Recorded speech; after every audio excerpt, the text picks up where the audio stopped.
of homes at an informal settlement in Isipingo have been gutted overnight, and it's estimated that over 1,000 people have been left homeless. Now, we are joined by Bilall Jeewa. He is from the Gift of the Givers for the latest. In fact, he was going to be heading over to a different kind of disaster that has already happened that the Gift of the Givers is attending to, but we're going to chat to him quickly about this one. Bilall, thank you so much for joining us. Welcome to ENCA. I mean, this disaster is treacherous. I think one can put it in those kinds of words. What do we know about it? Lives affected, and what you guys are looking to do in terms of aid?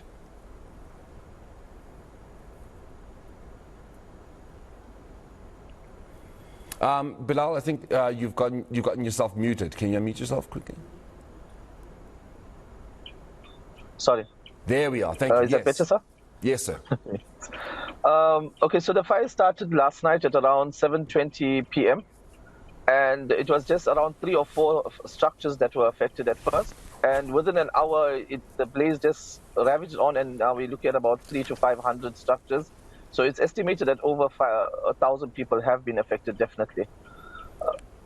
Lives lost? Do we know? Okay, so fortunately, there have been no lives lost. There's been no injuries or anyone harmed in last night, or that we are aware of.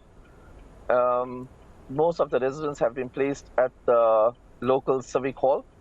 We currently were working with the eThekwini disaster management, and there are a bit of small pockets of fire that we're waiting for it to be extinguished so that we can go down and do a proper assessment and count and see what's actually the amount of people that require assistance. For now, the Gift of the Givers have planned to roll out blankets, mattresses, etc. for those that are at the hall, and if hygiene packs, etc. is needed. Bilall, how did you guys get to find out about this particular disaster? Because, I mean, you guys are essentially first responders, if one might say so, and you are responding, you're coming in hot and heavy, if one might say, is that you're coming in there with all this aid. How did you guys get to find out about this particular disaster? Because it speaks to a slow response from those officials and those departments that need to be responding as quickly as you guys seemingly have. Well, the directors and our managers, etc., they emphasize that we always have relations with the local communities. So over the years, we have developed and maintained a good relationship with the communities and civic groups, etc. So when there is a disaster, wherever it is, fortunately, we are the first people that they contact. And with Gift of the Givers, we prioritize on disaster response.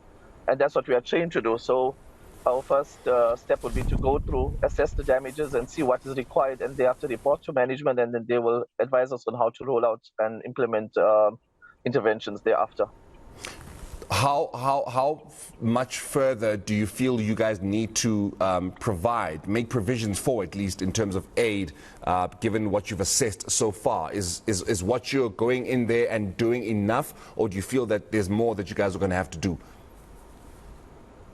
Well, firstly, we take it on day-to-day or as a need arises basis, and then we provide assistance accordingly.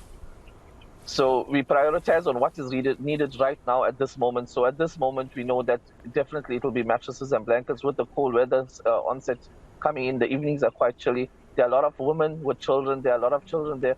So we will have to prioritize that first for their comfort. And then meals as well, and hygiene.